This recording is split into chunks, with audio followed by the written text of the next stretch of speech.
The Florida Gators will be without star defensive lineman Caleb Banks for an extended period of time. Here's how they offset that absence.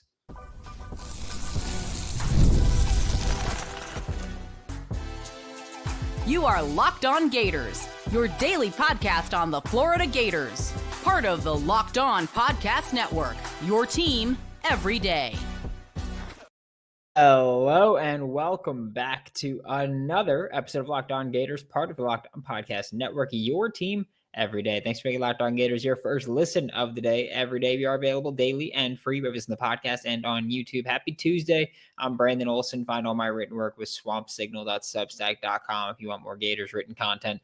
Today's episode of Locked On Gators is brought to you by Game Time. Download the Game Time app, create an account, just go Locked On College for $20 off your first purchase. Also, I can tell you this right now. Tomorrow on Swamp Signal, we're talking about the offensive line issues and protection issues, which we'll talk about a little bit later today as well. But the big news that came from Billy Napier's press conference yesterday was an update on defensive lineman Caleb Banks, who got injured against LSU in late in the third quarter. He got injured against LSU, did not come back into the game, was seen visibly frustrated, was going to the locker room, and Caleb Banks is going to miss an extended period of time. We don't know exactly what it was. It's that Billy Napier was asked about Caleb Banks' injury. Billy said, hey, you'll get an availability report on Wednesday. You'll get your answer then.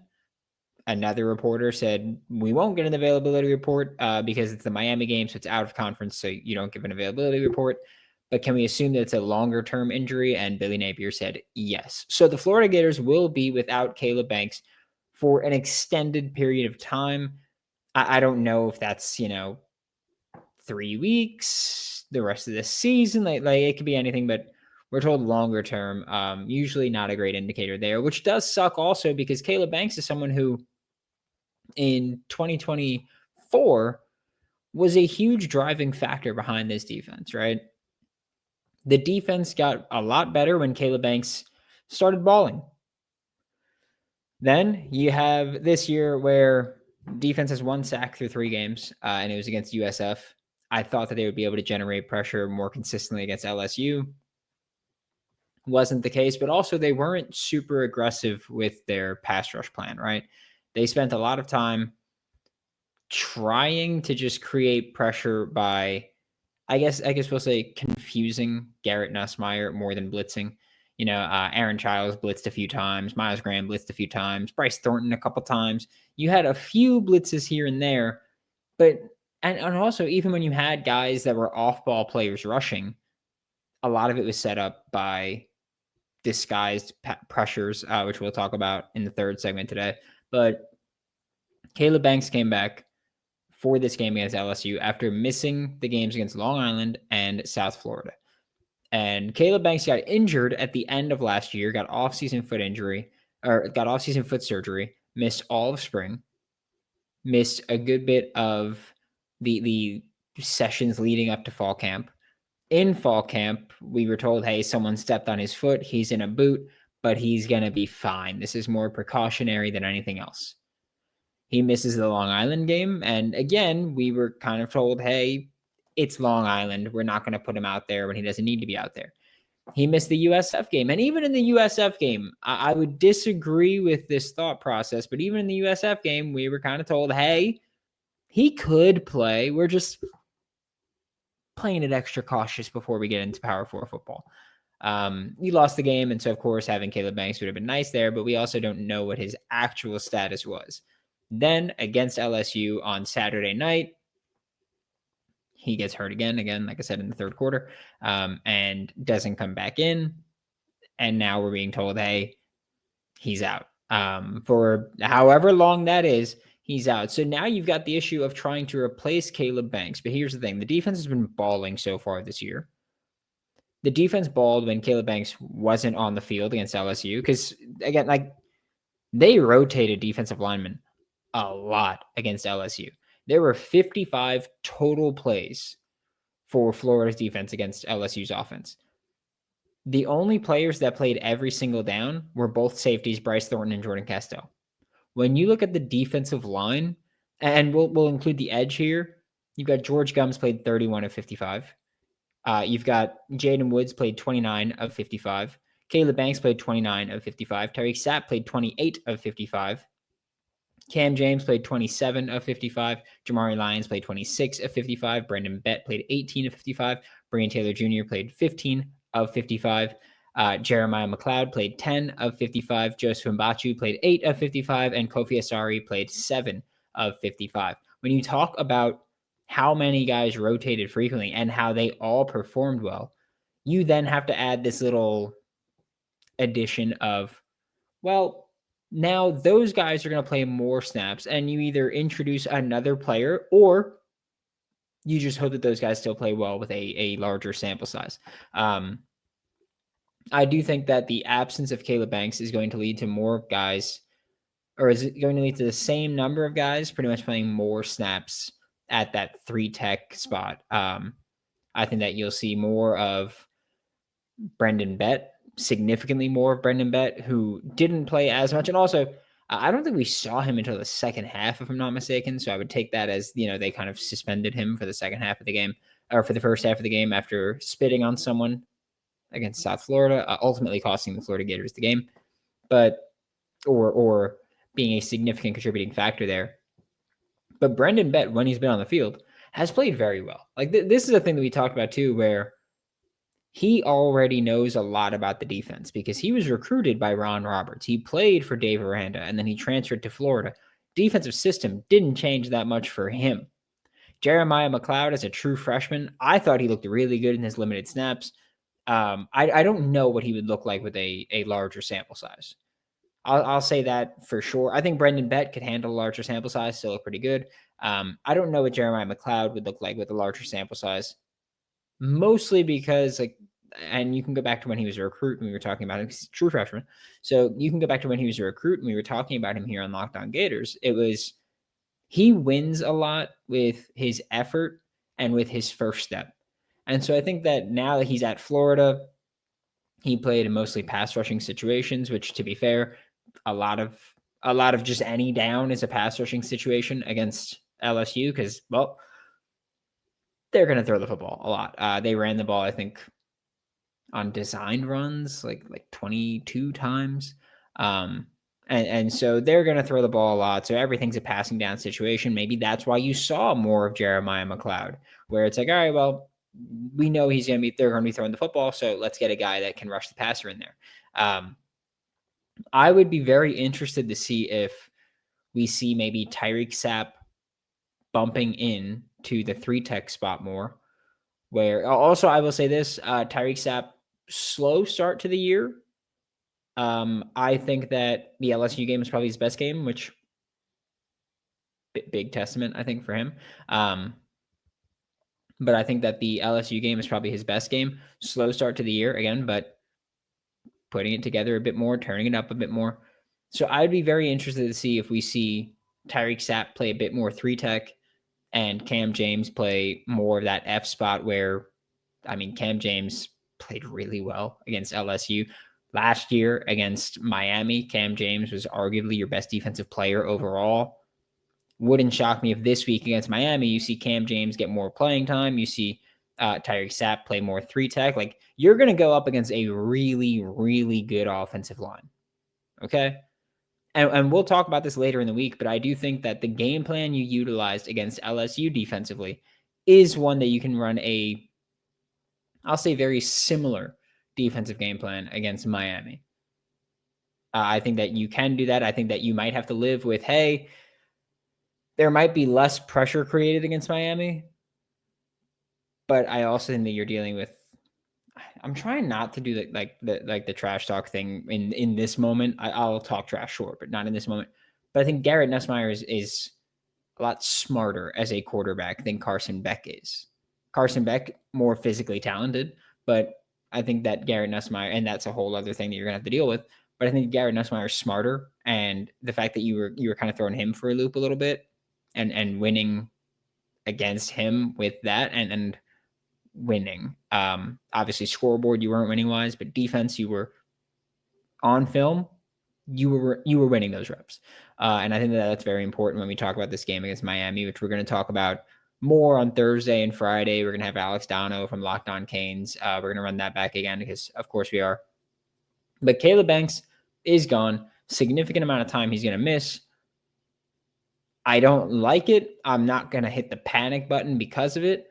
I do think that your defense is still going to be really good. I like what they're doing for the most part schematically. I know people complain about, they're playing bend, don't break, and I hate that. And they're throwing it. I think a lot of people have no idea what they're actually looking at when we're talking about the scheme here. And I'm not trying to sound like, oh, I know more than you. I'm not. At least that's not how I'm trying to come off. But realistically, I think a lot of people don't understand what they're looking at with the defensive scheme. And I'm liking it so far. I'm not going to lie to you. I'm liking it there. We're going to talk about this game against LSU with DJ Lagway's performance, specifically when we get back with Locked On Gators. This episode of Locked On Gators is brought to you by Prize Picks, the daily fantasy app where making the right call can actually literally pay off. You and I make decisions every day. But on Prize Picks, being right means cashing in. With football back, Prize Picks is the simplest and fastest way to get in on the action. Just pick more or less on 2 to 6 player projections, and you can turn your takes into real prizes, all in less than 60 seconds. Saying Carson Beck interceptions? Maybe. Download the PrizePicks app today and use code LOCKEDONCollege to get $50 in lineups after you play your first $5 lineup. That's code LOCKEDONCollege for $50 in lineups after your first $5 play. PrizePicks, it's good to be right. Thanks again for making Locked On Gators your first listen of the day every day. We are available daily and free. We have us on the podcast and on YouTube. And the Florida Gators against LSU had one of the worst offensive performances that you're probably ever going to see.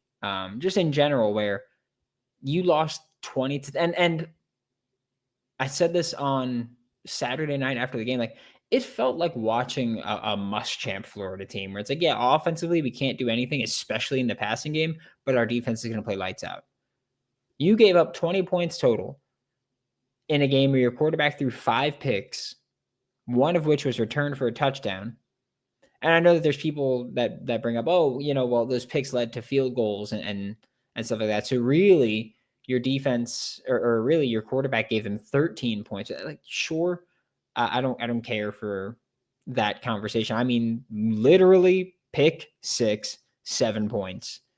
Your defense gave up 13 points total, despite being put in constantly bad situations. So I think that it was a real testament to the defense and a real indictment of the offense. I think that DJ Lagway played, I mean, we spoke about this after the USF game, where I was like, hey, that was the worst game he's ever played in college football. Buddy, you just played your worst game you've ever played in college football, probably the worst game you've ever played in high school, probably the worst game you are ever going to play for the rest of your career. You could play 30 years in the NFL. You're probably never throwing 5 picks again, right? Especially when LSU, like, yeah, they were blitzing, but your picks weren't coming when they were blitzing. They really were. It's not like, oh yeah, he was getting blitzed and throwing picks and panicking. No, look at the picks. They weren't when he was getting blitzed. In fact, a lot of them, they weren't even when he was getting pressured. Listen, he was just confused out there. It was wild to see. It was brutal to watch, honestly. But I think one of the things also is that, because I see people constantly talking about the offensive line. I saw the tweets and the DMs of like, this offensive line sucks. Can't keep him clean. Can't do this. I am very curious to know what that's actually like on this offensive line, only because go back and watch the game and tell me how many times pressure's getting in because offensive linemen are losing reps. And by that, I mean, like they're actively like, I don't know, Jake Slaughter's like, hey, I've got number 93 on this play, whoever that is. I've got number 93 on this play. And he engages with the block or attempts to engage in a block and misses. And then pressure comes in. Just go back and watch and tell me that. I'm sure there's like a condensed version of the game on YouTube. Just go back and watch and tell me that. Because when I watch the game, I can't see many times, like it happened, I'm not saying that, but I can't see many times when the pressure was caused because of a Florida Gators offensive lineman going to engage with the defensive player and then losing that rep, and that's where pressure comes in. Because where I see the pressure coming in is situations like I forgot what down it was, but it'll be in the swamp signal written tomorrow on Substack. Links in the description below. Yada yada. Of course, gonna self promote that. But there was one play where the edge rusher Harold Perkins drops back into coverage. Zero as an off ball linebacker rushes through I think it was the B gap on the right side, and untouched. That's where their pressure came in, was them rushing guys and Florida just not even looking at them. I'm not saying that's a good thing at all. I'm not like, oh yeah, well, at least they're not losing reps. Like, yeah, they're not losing reps there, but they're still getting pressure for maybe a worse reason, because you're just not seeing guys. And I don't know who that's necessarily on. Because I know that some offenses handle things differently, and Florida might do that as well because they've got an experienced center and a relatively inexperienced quarterback. I think that generally that's a quarterback's job to handle the off-ball rushers. I think the center, again, generally most offenses that I follow, I think that the way that they work out is center handles what the blocking assignments are based on the defensive front. And then the quarterback will call things out from an off-ball spot. It's easier to see from the quarterback's angle than the center. So I'm not saying that that's this player or that player's responsibility. What I am saying is that this offensive line isn't losing when they're actually engaging with guys in pass protection. The thing that they need to correct is, why are there so many plays where it's like, what the hell is going on? They're not engaging with anybody, or they're not engaging with this guy coming in. There was a Harold Perkins play. I don't remember if he got a pressure or I don't remember if he got a sack or if it was just a pressure, but Harold Perkins rushes in from an off-ball spot, and the whole time he was clearly rushing. He's standing in a pretty forward stance to indicate, hey, he's going to be moving forward. They have a motion come across. He doesn't break, like he doesn't even look at the motion guy, let alone move with the motion, let alone react to the motion. He's just still staring at DJ Lagway. Motion comes across, no reaction from Harold Perkins, no movement from Harold Perkins, snap the ball, he runs in untouched. Stuff like that shouldn't be happening here. Like that frustrates me. That's one of the many things that we've got issues with. One of the reasons that, again, I think that it is from the off-ball spots. Quarterback needs to communicate that, IDing the mic kind of thing. I think the quarterback needs to communicate that. That's another step for me of, well, that's inexperience popping up. And that's going to happen, right? Those are things where your quarterback needs to adapt and learn. But this was an awful game from DJ Lagway. Even when he was clean, he was throwing picks, making bad decisions. And like, people could talk about the offense, right? Like, you could say, I saw the screenshot of the 3rd and 7 play, and it's like, oh, well, everyone's only 7 yards downfield. Everyone's this. It's like, yeah, that's fine. I'm not saying that the scheme's perfect or the offensive play calling is perfect. What I am saying is that we saw interceptions thrown when things were working and when things were available and when things were there for DJ Lagway to take advantage of. And he didn't. I know that there's people that get mad at me for criticizing him. It happened last year when I criticized him. I'm used to it. Go ahead. Get mad at me. I don't care about that. What I am saying is, stop pretending that he's perfect. He's not. I am actively saying, as the guy critiquing him, I'm not giving up on him. I'm not out on him. I still think he's going to be good. But he needs more reps. And the thing is, we're in a weird spot where he needs more reps if he's going to get better. He does probably still give you the best chance at winning, because again, like Billy Napier got really annoyed yesterday in his presser when he was asked about starting more experienced options of Aiden Warner or Harrison Bailey, and he's like, they're not more experienced. They're not.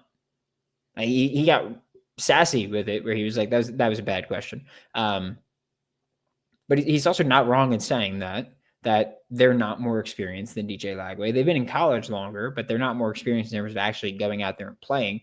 So you don't really avoid that either. DJ Lagway's been here the same amount of time as Aiden Warner. He's been here longer than Harrison Bailey. It's stuff like that where, I don't think, like, again, Florida's in a weird spot where he's not playing well. He needs to play better. He needs reps to get better. He might still give you your best chance at winning right now, because if he's up, then he's up. Might still give you your best chance at winning right now, but he's not playing well, and that needs to improve. Like it's such a roller coaster right now with DJ Lagway. It is, because he's either really good or really bad, and that changes rep to rep at this point. But again, he needs more reps to get better.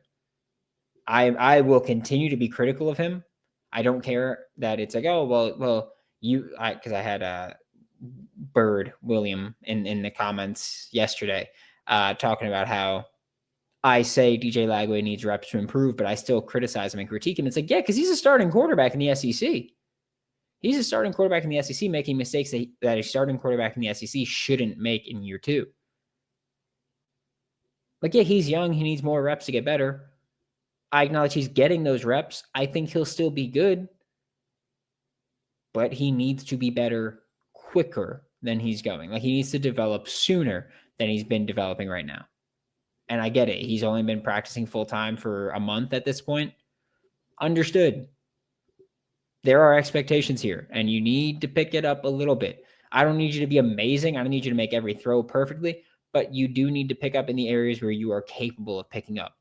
And for me, the biggest thing there is take what's underneath. Like, go through your progression, take what's underneath. Do it. You can do it. Like, I believe in you there. You just got to actually go out there, and I know people are going to hate to hear it, but execute. That's really all you got to do. We're going to talk about this defense that balled the hell out against LSU when we get back with Locked On Gators. College football is back, and I know there's a lot of people who are down now, but still, be excited. The tailgates, the rivalries, the energy in the stands, there's just nothing like it. And let's be real. Actually getting tickets can feel like more of a battle than the game itself sometimes, unless you're a Florida Gators fan, in which case existing feels like a battle right now with endless queues, hidden fees, and prices jumping at checkout. That's why I use Game Time, the app that gives the advantage back to fans. It's the easiest way to score last-minute tickets at the best prices with no surprise fees. So what you see is what you pay. So take the guesswork out of buying college football tickets with Game Time. Download the Game Time app, create an account. Use code Locked On College for $20 off your first purchase. Terms apply. Again, that's promo code LOCKEDONCOLLEGE for $20 off. Swipe, tap, ticket, go. Download Game Time today. Thanks again for making Locked On Gators your first listen of the day every day. We are available daily and free, whether it's in the podcast and on YouTube. And again, I don't know how many more ways I could say it, that the Florida Gators threw 5 interceptions on Saturday against LSU and still only gave up 1 touchdown. That's it. You gave up 1 touchdown against LSU, despite having 5, we'll say 4. Like we'll say 4 interceptions, since one of the interceptions was a touchdown itself. The defense didn't come back on the field there. So we'll say, despite giving them 4 extra opportunities, 4 extra possessions, you still gave up 13 points defensively. That's it. And yes, like people have mentioned, you were put in bad spots with the picks to begin with, where, you gave up 13 points total, but 6 of those came off of picks that then led to field goals, things like that. Yeah, sure, absolutely. But this was a defense that balled out. Like, Caden Durham had 93 yards. He had 6 yards per carry, and that looked amazing, right? Not really, because prior to that last 51-yard run at the very end with a Cormani save there, he had 14 carries for 42 yards. And I get it. People are going to bring up that, okay, well, you gave up a 51-yard rush still. Absolutely. Yeah, it makes a lot of sense. Like, you gave up a 51-yard rush still. So you can put the context of, oh, well, if you take away this long rush, so, well, you still gave up that rush. And I understand that. But again, for when this game is, because that was straight garbage time. When this game was competitive, when this game was happening, Florida's defense was playing lights out. Okay? I mean, Caden Durham averaged 6 yards per carry. Florida gave up 3.8 yards per carry total between all the other carries. Like that defense balled out. Even with that long run, you gave up 3.8 yards per carry. You take away that long garbage time run, and LSU had what? 24 carries for 45 yards? Less than 2 yards per carry outside of there? Again, this was Florida's defense balling the hell out. Like, Florida's defense was playing a little bit of bully ball against LSU. And I do think that LSU's offensive line did a good job. Braylon Moore did better than I thought he would do, considering that he was playing injured. I think that the right side of their line wasn't very good. Left side was great. Left side from center over. Right side meaning right guard and right tackle. But they were also, as a defense, just giving Garrett Nussmeier kind of fits, right? He's one of the smartest quarterbacks in the country. Not surprising. We all know his dad, of course, one time Florida Gators offensive coordinator. So we know his dad, coach's son, right? We'll say coach's son there. But Florida still gave him fits, and Florida still confused him defensively. The interception that he threw was Florida was doing everything they can to just give Garrett Nussmeier different looks and to treat him like a smart quarterback that he is, but give him different looks pre-snap, post-snap. And he'll send guys in motion, and he'll figure out, okay, if they're playing man or zone by this, who's rushing, who's not, whatever you can figure out. Can't figure out everything there, but what you can figure out, sure. But Florida took the approach of, we're going to play a lot of zone. And so if you motion guys out, you might see that it's zone. Like you might be able to tell that it's zone. But here's the thing. When you're talking about a Ron Roberts zone or any of his disciples zone, and I'm not just saying like Patrick Toney, Austin Armstrong, who were at Florida, but Pete Golding at Ole Miss. When you talk about a Ron Roberts zone, everyone is a pass rushing threat except for the field corner. That's it. Everyone is a viable threat to rush the passer, and everyone is capable of dropping into coverage. I mean, we saw the 3rd and 9 play that I disagree with, but we saw a 3rd and 9 play where Jamari Lyons and Caleb Banks dropped into coverage. We saw it happen. Florida still rushed 4, if I'm not mistaken. It was just the 2 edges and 2 off-ball guys coming off the edge as well. But Jamari Lyons and Caleb Banks were dropping into coverage. Things like that. And that was a big completion on 3rd and 9, first down. Yeah, so I'm not saying it was perfect at all, but and I'm never going to say that. But I will say that when you face guys that don't have as high football IQs as Garrett Nussmeier, you're able to confuse them. And I like the defensive plan overall. It was a hell of a defensive game. You gave up some completions here and there. You gave up that one touchdown that you did give up was a bad one. It was a stupid call, bad execution where, it's Jaden Woods trying to not press, but trying to bump a slot receiver in zone coverage and gone. Bad play there. I think the safety play there was a bad, I think that was a bad rep for the safeties. But you're looking at a defense that they're not generating pressure the way that they did last year yet. Could still change. They're not generating that pressure, but they're still causing havoc in different ways, which is what you need to do if you're not generating pressure. The plan is, hey, if we can rush 4 and get pressure, then we're going to rush 4 and get pressure. If we can't rush 4 and get pressure, then we're going to rush 5 and get pressure. And if we can't do that, we're going to go 6. And if we can't do that, we're going to drop 8. Like that's your plan, right? That's what you're going to do. Florida's going, all right, we're going to rush 4, but we're going to rush an unconventional 4. We're going to drop an edge. We're going to rush 3 defensive linemen and a linebacker, or we're going to try to, because in that way, you're kind of, I guess, overloading a gap and overloading a side of an offensive line and still maybe generating pressure. You're going to keep seeing things like that. Last year against Carson Beck, they did that, and they had him seeing all types of ghosts out there. It was crazy to watch. Florida's still probably going to do that, but the way that they're running that is effective. I know USF, they had the busted coverage. USF snapped the ball when Florida had guys looking to the sideline. And I don't know the truth to it, but Billy Napier was like, hey, we had the call in at the time. And it's like, to me, if you had the call in, I don't know why they're looking to the sideline. He's like, hey, we had the call in at the time, but they were looking to the sideline, put themselves in odd positioning, gave up a touchdown. Against LSU, it was Jaden Woods tried to like bump the slot receiver, gave that up. I think it was just a bad rep by the safeties, gave up a touchdown there. There are very few times where this defense has a busted play. I know people get mad about the bend don't break stuff. It works. Like again, this defense has been balling this year so far. It's the offense that's it. Like the defense has been playing lights out, exceptional football. Offense needs to step up. Without Caleb Banks, yeah, defense might get a little bit more difficult. But here's the thing. You balled for the first 2 games. I know one of them was against Long Island. You balled for the first 2 games without Caleb Banks. When Caleb Banks left the game, your defense was still playing lights out. When Caleb Banks wasn't on the field, your defense was still playing lights out.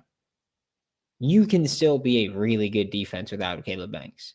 It sucks. You would be better with him. But that just like his absence alone isn't enough to go, all right, well, season's over, call it. I know people are giving up and people are frustrated. And I myself have openly said, I want Billy Napier gone. I don't know if that's going to happen this week, next week, the week after that. I don't care. But here's the thing. I want him gone.